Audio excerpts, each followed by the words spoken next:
There's the superpower leaders meeting that Anthony Albanese has not yet been able to organise with American President Donald Trump. And now there's the one that he has been able to organise with China's Xi Jinping. Thank you, Mr. President. This is my 8th visit to China, but my 2nd as Prime Minister. And I appreciate very much your hospitality. In both our relations with our biggest economic partner and our biggest security partner, we're going to have a higher tolerance for conflict because we're going to have problems with both of them. Prime Minister Anthony Albanese just made his 2nd trip in as many years to China. But just how high are the stakes for his government, and what does this most recent visit tell us about Australia's future? Welcome to the Bloomberg Australia Podcast. I'm Rebecca Jones. Now, on paper, Anthony Albanese's trip to China was all about economics, expanding trade, reviving tourism and shoring up Aussie jobs. But behind the official photo ops, the backdrop was anything but simple. With Donald Trump's escalating tariff threats and Beijing's stance on Taiwan hardening, Albo's meeting with President Xi Jinping carried weight that was far beyond just the bilateral relationship. So this week on the podcast, we ask what actually came out of this trip and how is it all playing out in Beijing? To help me answer, I am delighted to welcome James Mayger to the podcast. James is a reporter for Bloomberg News based in our Beijing bureau. James, welcome. Thanks for having me on. So Albanese's China visit has been leading most of the nightly news bulletins here in Australia, but I'd be really interested in what the Chinese are making of it all.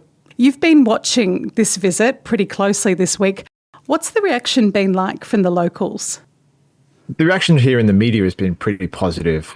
You saw state media, Xinhua, which is a wire service, had a commentary which called the visit a positive step in advancing the relationship. And the China Daily, which is the main English language state media newspaper, said it was a friendly gesture and not only important for bilateral ties, but also sending a message to the rest of the world amid this global, changing global trade landscape. And one thing I noted was that there was a lot of appreciation of the fact that he was here for a full 6 days and not just visiting Beijing and, doing a photo op with President Xi or the other leaders, but also going to Shanghai and also to Chengdu, which very few foreign leaders go to, even though it's a massive city in the center of China with a population bigger than Australia. So that's an unusually long trip for an Australian PM to do overseas. And I think there was an appreciation of that length from the Chinese media. Why was the trip so important to Albo and the reverse? How important was it for Xi Jinping? I think the trip is important for the Australian government and for the Prime Minister in a number of ways. First, as you said, the economic ties between Australia and China are critical for the Australian economy. Trade, China takes 1/3 of Australian exports. And when the Prime Minister and the government came into office in 2022, fixing ties with China was clearly the number one foreign policy priority. He came late 2023 with Foreign Minister Penny Wong as sort of the final step in turning around the collapse in ties that happened during the pandemic. And now, finally, at this point, all of the blocks that China has had on Australian exports have been removed. So basically, things are back to how they were before ties started to deteriorate, I guess, in 2017, 2018. So the first thing is just showing that now things have returned to normal. Now, you're quite right. They did do a good job of repairing that relationship, which, as you say, was fractured during the pandemic, but wasn't in that great of a state before then either, was it? No, China-Australia relations had been deteriorating for years before the pandemic. You saw the foreign interference laws brought in under Malcolm Turnbull. There was increasing unhappiness with Chinese actions and Chinese investment into certain sectors in Australia. And so what had been pretty positive in 2014, 2015 under Tony Abbott with the signing of the FTA and Xi Jinping visiting Canberra and giving a speech in Parliament, really by 2020, ties were already pretty battered. And then the pandemic and Maurice Payne and Scott Morrison's call for an investigation into the origins of COVID basically just, dumped it in the sea. Yeah. And so it really was a sustained effort by Penny Wong, Prime Minister Albanese, and the Chinese side as well, who also wanted to fix ties that led to the where we are today, where things are stable, there is no blockages to trade, and everyone is talking again. I think also for the PM, though, there's a personal aspect to this trip. The ALP has a view that they are the better stewards of relations with China than the coalition. And in both of his trips now, he's been recreating images from Gough Whitlam's trip in 1971. So last time he was here, he went to the Echo Wall at the Temple of Heaven, which is where Whitlam took a famous photograph of listening to the wall. And then today he's up on, again, Albanese's up on the wall where Whitlam went in 1971 when he came as the opposition leader. So, he really is sort of harking back to that Labour Party tradition of the Labour Party being the better steward of relations with China. Whether you think that's true or not, there is definitely that kind of personal aspect to the trip for him. 1971, cracky, that's long before you and I were born. And I'm guessing, but Gough Whitlam didn't wear a Rabbitohs cap when he was making his visit, did he? James, this optics, as you say, and from both sides, by the sounds of it, has been very positive. How do we think that Albanese has really fared now we're getting towards the end of the visit? Has there been any tangible results or packs come out of this visit? I think the visit has gone off pretty much as the government would have liked. There's been some announcements on trade, on business cooperation, on tourism, but there's not really been a big change in ties. From where I sit here in Beijing, my impression is the Chinese government really wants to make a big show of improving ties to show that they can have good relations with a US ally, with a developed nation, and they can move away from the trade, economic coercion that was happening in 2020 and 2021. They want to build on the positive momentum, which is something they keep saying, and show they're having win-win cooperation. But my feeling is that the government in Canberra is pretty happy where things are now. They're still using the term stabilizing ties. They haven't stabilized. They're always in the process of stabilizing. And I don't really feel there's a big appetite from the Prime Minister or from the government generally for any kind of big gesture or really deepening of ties. And you can kind of see that in the announcement yesterday that Australia and China are going to renew the FTA. When the Prime Minister announced it yesterday at the press conference, he said, it's in the FTA that we have to review this after 10 years. So we're going to take a look at what the deal says and what we can do. It wasn't particularly effusive, and it's kind of like, it's in the contract, we have to do it. And you can kind of see that in the contrast with how, eager New Zealand was to renew their FTA with China a few years ago when that reached 10 years. New Zealand was really keen to upgrade the FTA to include services and to do a lot more with China when they had their negotiations. But right now, I didn't really see any kind of enthusiasm from the Prime Minister when he was speaking about it yesterday. And this meeting, of course, we're talking today, it's Wednesday. When this meeting happened on Tuesday, James, were there any tension points between Albanese and Xi? In the meetings yesterday, as far as we've seen from the readouts and the description that the Prime Minister gave, it seems to have been pretty pleasant. The public statements are all very amicable, with Premier Li Qiang praising the Prime Minister and saying, thanks to your personal efforts and the joint efforts of both countries, we've returned Australian relations to stability from the low point. But I think a lot of that, or at least some of that sort of bonhomie and good relations was achieved by avoiding difficult topics. Right. The Prime Minister said that China didn't raise the issue of Darwin Port, which the government has promised to take back from its Chinese owner and return to Australian hands. The Prime Minister said the Chinese didn't raise the question of the Foreign Investment Review Board, which has blocked a number of proposed Chinese investments. And also there was no question about what Australia would do to support the US if there's a conflict in the Taiwan Strait. It sort of feels like a Christmas dinner table where you avoid religion and politics and just keep everything nice. When we come back, let's talk about the AUKUS-shaped elephant in the room. You're listening to the Bloomberg Australia Podcast.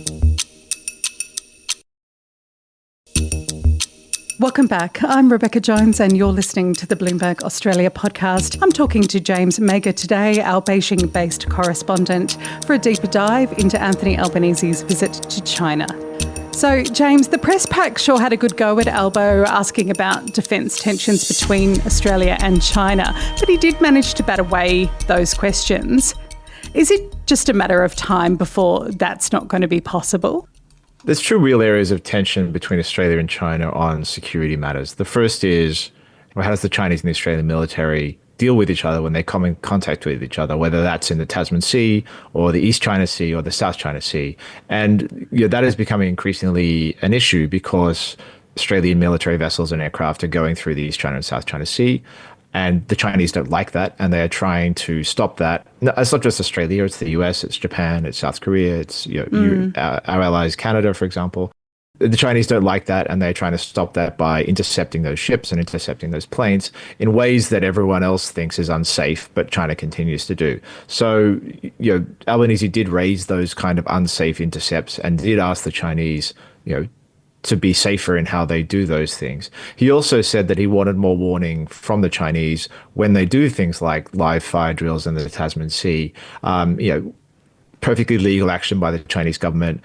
It's international waters, and Albanese said at the time that what they were doing was legal, but he wanted to be told further in advance, not to find out about it from a Qantas plane flying overhead, sort of thing. He didn't say if he actually got an assurance from Xi Jinping that they would be better informed next time. But it's clear that, that's going to be an issue going forward because the PLA, the Navy, the Air Force are going out into the Western Pacific and will be going out further around the world as they get more, as they get more ships, as they do more around the world. There just will be more instances and cases where Australia and China or Japan or, our allies butt up against the Chinese military in the future. So that's one area where there's, possibility of not conflict, but tension. The second area, which is much more critical and much more risky, is obviously the Taiwan Strait. And the PM's trip got off to a pretty rocky start. Because as he landed, the Financial Times reported that the US Defense Department had asked Australia and Japan to make clear what they would do if there was a conflict in the Taiwan Strait between Taiwan and the US and China. The PM said he'd made clear to Xi Jinping, and I guess possibly to Li Qiang as well, though it wasn't mentioned, that Australia wants things to stay the same as they are now. We don't want conflict. We don't want anyone trying to change, the way things are in Taiwan now, especially using force to do so. But the question will be, if there is a conflict in Taiwan, what does Australia do? What do other US allies like Japan or the Philippines or South Korea do? And all of those countries are US security allies where China is their largest trading partner. And so many countries in Asia are facing the same question that Australia is facing now. If it comes to a conflict across the Taiwan Strait, if China tries to invade Taiwan, how do you deal with that? How do you keep relations with your security partner, but also hopefully keeping relations with your biggest trading partner? I mean, if a conflict does happen, though, maybe many of those questions will be moot because, as we've seen in Ukraine, a massive war on your doorstep is not great for your economy and will have many, many side effects. The question of whether there is going to be a conflict or not is not one that the Prime Minister of Australia can decide. Obviously, the Chinese leadership, the Taiwanese leadership, the US leadership are really going to be the main parties making that decision. But Australia can put sort of some pressure on all of the parties to try and avoid that outcome. But the Prime Minister of Australia, whoever that is at the time when something like this possibly does happen, is going to be faced with this question. And it's not going to go away, even though Albanese was able to sort of avoid the question while he was here. The visit is almost over. James, finally, how does our relationship look like with China today compared to 1 week ago? I think the Australia-China relationship is basically the same as it was last week before Albanese got here. The trading relationship has got over all of the Chinese economic coercion and tariffs that was facing. Tourism is back to pre-pandemic levels, and Chinese are the second largest source of inbound visitors to Australia. And from what you're seeing, or from what I'm seeing here in Beijing, China wants to do more with Australia. China wants to, deepen that relationship, strengthen that relationship. They want to invest more in the Australian economy. And my impression is the Australian government is very much happy with things, the way things are right now. They don't want to do a whole lot more with China, and they don't really want to be seen to be doing a whole lot more with China. So they're happy to be here. Albanese is spending a whole week here, which I think is being well received by the Chinese. But I don't really sort of feel that there's a real desire for a massively improved relationship from the Australian side. And so I think basically the status quo will be trade is good, we're talking, we're having regular meetings, businesses are talking to each other, and there'll be little things like we'll review the FTA, Australian apple farmers on the mainland will be able to sell apples to China now, these kind of things. Maybe there'll be some actual movement on green steel and decarbonization of the steel supply chain, if Fortescue can get its way.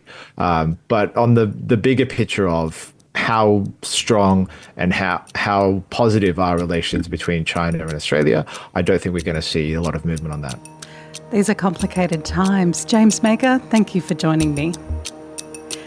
And if you found this conversation insightful, be sure to follow the Bloomberg Australia podcast wherever you listen, and tuck in for more reading and deep dives into Australia's place in geopolitics on Bloomberg.com.